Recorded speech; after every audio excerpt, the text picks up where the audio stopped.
मुंबई में वो महाअंधेर हुआ जिसकी कल्पना तक नहीं की जा सकती, जिसके बारे में सोचा तक नहीं जा सकता, क्योंकि यहाँ एक हीरोइन को खत्म कर दिया गया। जी हाँ, हीरोइन को खत्म किया गया और आरोप लगा एनसीबी पर। जी हाँ, वही एनसीबी जिसने बॉलीवुड की बैंड बजा कर रखी थी। मगर इस बार मामला थोड़ा सा पेचीदा हो गया, क्योंकि खेल पार्लर में चला।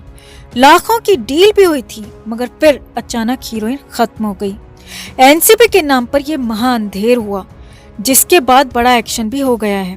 तो आपको बताते हैं पूरा मामला क्या है। आप भी वीडियो को लाइक और शेयर कर अपना प्यार और सपोर्ट दिखाएं और कमेंट में आप भी अपनी बात, अपनी राय जरूर रखें। तो मुंबई में वो हुआ दोस्तों जो अकल्पनीय था, क्योंकि एक उभरती हुई हीरोइन को खत्म कर दिया गया। एक लड़की के सपनों को बिखेर दिया गया, लड़की को दुनिया से रुखसत कर दिया गया। उसके साथ धोखा हुआ, गद्दारी हुई, दगाबाजी हुई, बेईमानी सब हुई और अंत में उसने दुनिया को अलविदा कहना ही बेहतर समझा और चली गई। जी हाँ, ऐसा ही कुछ हुआ। मुंबई में एक अभिनेत्री ने अपनी जान ले ली, यानी सुसाइड कर लिया। मगर ये सुसाइड नहीं था, बल्कि मर्डर था, क्योंकि उसे मजबूर किया गया उसको खत्म करने के लिए, और इसकी वजह बना एनसीबी का नाम। मुंबई पुलिस ने इस पर बहुत बड़ा खुलासा किया है, पर्दाफाश किया है। असल में मुंबई में 23 दिसंबर की रात को यह घटना हुई थी, जो कि जोगेश्वरी इलाके में रेंट पर रहने वाली एक 28 साल की हीरोइन ने अपनी जान ले ली और नोट छोड़ दिया, जिसके बाद जांच शुरू हुई। और सिर्फ 4 दिन में मुंबई पुलिस ने पूरे अंधेर का, पूरे मामले का, पूरे इस खेल का खुलासा कर दिया। और जो खुलासा हुआ वो हैरान करने वाला था। जी हाँ, मामला बेहद ही ज्यादा संगीन था, क्योंकि यहाँ पर एनसीबी का नाम लिया गया और हीरोइन को ही दोस्तों ने एक तरह से उसे भेज दिया। मुंबई पुलिस के मुताबिक कुछ दिन पहले ये नई हीरोइन अपने 2 दोस्तों के साथ एक हुक्का वाले पार्लर गई थी, जहां उसके साथ में उसके 2 दोस्त मौजूद थे। लेकिन इसी दौरान वहां पार्लर में 2 और लोग पहुंच गए। उन्होंने खुद को एनसीबी का अधिकारी बताया और इस अभिनेत्री को साथ में चलने को कहा। अब वहां पर सभी के पैरों तले जमीन खिसक गई, क्योंकि वैसे ही एनसीबी लगातार ड्राइव चला रही है, लगातार बड़े बड़े लोगों तक को पकड़ रही है, लगातार बड़े बड़े केस को लेकर चल रही है। और यहाँ पर भी ऐसा ही कुछ हुआ तो अभिनेत्री भी डर गई। अब यहाँ पर उस हीरोइन के साथ 2 दोस्त भी मौजूद थे और उन्हीं 2 फर्जी अधिकारियों के साथ वो भी मिले हुए थे। जी हाँ, दोनों दोस्त हीरोइन के साथ पहुंचे थे, लेकिन दगा करते हुए वो उन अधिकारियों के साथ मिल गए और बचाने की बात कहकर 40 लाख रुपए देने की बात पर डील की गई। अब हालांकि वो हीरोइन कहती रही कि वो ड्रग नहीं लेती है, उसने कभी भी ड्रग नहीं लिया है, वो बस कभी कभार सिगरेट ले लेती है। लेकिन उसके दोस्त उसे डराते रहे, धमकाते रहे। एनसीबी वालों को पैसा नहीं दिया तो जेल में हमेशा हमेशा के लिए सड़ती रहोगी। अब वो डरी हुई, सहमी हुई हीरोइन वापस अपने घर चली आई, अपने फ्लैट चली आई और फाइनली 30 लाख रुपए में बात बनी। लेकिन अब इस दौरान वो दोनों ही फर्जी एनसीबी अधिकारी और हीरोइन के दोनों ही दोस्त उसे इतना डराते रहे, धमकाते रहे कि वो डिप्रेशन में आ गई और 23 दिसंबर की रात को खुद को खत्म कर लिया। अब यहाँ पर बड़ी बात ये भी निकल कर आ रही है कि उसके पास देने के लिए 20 लाख भी ना हो। पुलिस के मुताबिक आरोपी हीरोइन को कई तरह से परेशान कर रहे थे और पैसों के अलावा और भी बहुत कुछ देने की डिमांड कर रहे थे, जिससे लगातार हालात और बिगड़ रहे थे। लगातार फ्लैट में रात गुजारने की बात कह रहे थे और हर रोज दबाव बनाया जा रहा था, बढ़ाया जा रहा था। पैसे नहीं है तो कुछ और देना ही होगा और पैसों का भी इंतजाम जल्द से जल्द करना होगा। इस तरह से उसे लगातार डराया जा रहा था, धमकाया जा रहा था और फाइनली 23 दिसंबर को उसने खुद को खत्म कर लिया। जी हाँ, सूरज परदेसी और प्रवीण नाम के दोनों आरोपियों पर एनसीबी के नाम पर फर्जीवाड़ा करने का आरोप है। इन दोनों को पकड़ लिया गया है, जबकि हीरोइन का दोस्त अजीम काजी और एक अन्य युवक अब भी फरार हैं, जिनकी तलाश की जा रही है। इनको पकड़ा जाना बाकी है। अब एनसीबी भी इस मामले को लेकर बेहद सख्ती में आ गई है।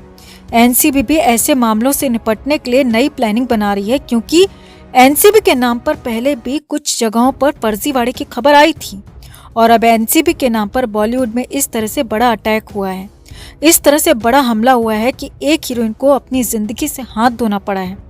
तो इस पूरे मामले में माया नगरी में महाअंधेर हुआ। पार्लर में पहले गंदा खेल किया गया और फिर 28 साल की उस हीरोइन को खत्म होने के लिए मजबूर कर दिया गया और उसे खत्म ही कर दिया गया। तो ऐसे लोगों को कड़ी से कड़ी सजा होनी चाहिए ताकि ऐसे मामले नजीर बन सकें। तो आपका इस पूरी घटना पर क्या कहना है? मुंबई में नई हीरोइनों को ऐसे गद्दारों से और ऐसे फर्जीवाड़ों से बचने के लिए क्या करना चाहिए और ऐसे लोगों पर क्या कार्रवाई होनी चाहिए? कमेंट में आप भी अपनी बात, अपनी राय जरूर रखें और वीडियो को लाइक और शेयर कर अपना प्यार और सपोर्ट भी जरूर दिखाएं। तो साउथ की फिल्मों के स्टार्स को बेहद ईमानदार और कर्मठ माना जाता है दोस्तों। इन दिनों तो कई साउथ की फिल्में बॉलीवुड से आगे निकल रही हैं, चाहे वो हालिया रिलीज फिल्म पुष्पा हो, केजीएफ, बाहुबली, यही नहीं RRR तो और भी ज्यादा धमाकेदार अंदाज में सामने आने वाली है। यानी कि कुल मिलाकर साउथ की इंडस्ट्री बॉलीवुड को हर मामले में पीछे छोड़ते हुए दिख रही है और साउथ की फिल्मों के स्टार्स को इतना सब कुछ होने के बाद भी बॉलीवुड में वो जगह नहीं मिल पाती, क्योंकि यहाँ करण जौहर या कहें करण जोकर जैसों ने अड्डा जमाया हुआ है। मगर उसी करण जोकर को उसी के सामने बुरी तरह धो दिया गया और वो किया साउथ के ही सुपरस्टार धनुष ने। जी हाँ, एक इंटरव्यू में करण जौहर और धनुष आमने सामने थे और साथ में थी सारा अली खान। अब करण जोकर ने वैसे तो धनुष से कई सवाल पूछे और उनके जवाब भी धनुष ने बेबाक अंदाज में दिए, लेकिन असली हंगामा, असली बवाल तब मच गया जब धनुष से करण जौहर ने एक ऐसे डायरेक्टर का नाम लेने को कहा जिसके साथ वो काम करना चाहेंगे। करण जौहर ने अपना नाम लिया और कहा कि क्या वो मेरे साथ काम करना चाहेंगे, मैं कितना बड़ा डायरेक्टर हूँ। तो धनुष ने साफ साफ इनकार कर दिया। जी हाँ, धनुष ने कहा कि वो आनंद राय के साथ फिर से काम करना चाहेंगे।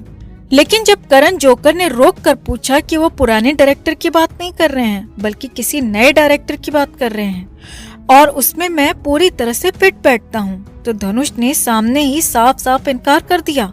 जी हाँ, धनुष ने साफ साफ कहा कि वो करण जोकर के साथ काम बिल्कुल भी करना नहीं चाहेंगे और वो भी उस करण जोकर के ही सामने। धनुष ने राजामौली का नाम लिया और कहा कि राजामौली के साथ वो काम करना चाहेंगे, करण जौहर के साथ बिल्कुल भी नहीं। अब ये तो करण जौहर के लिए बहुत बड़ी बेइज्जती थी दोस्तों, क्योंकि करण जोकर खुद को बॉलीवुड का बड़ा डायरेक्टर मानता है और उसे लगा होगा कि धनुष उसका नाम लेकर खुश हो जाएंगे और कम से कम उसके सामने तो ये बोल ही देंगे कि हाँ, मैं करण जौहर के साथ काम करना चाहूंगा। करण जौहर अच्छे डायरेक्टर हैं, मगर ऐसा बिल्कुल भी नहीं हुआ। जी हाँ, धनुष ने करण जौहर के सामने भी करण जौहर की कोई तारीफ नहीं की या कहे कि करण जोकर को पूरी तरह से खारिज कर दिया और जौहर के पैरों तले वहीं पर जमीन खिसक गई। करण जौहर को यकीन ही नहीं हुआ। जबरदस्ती हंसते हुए करण जौहर को बोलना पड़ा कि हाँ, राजामौली बहुत बड़े शानदार डायरेक्टर हैं।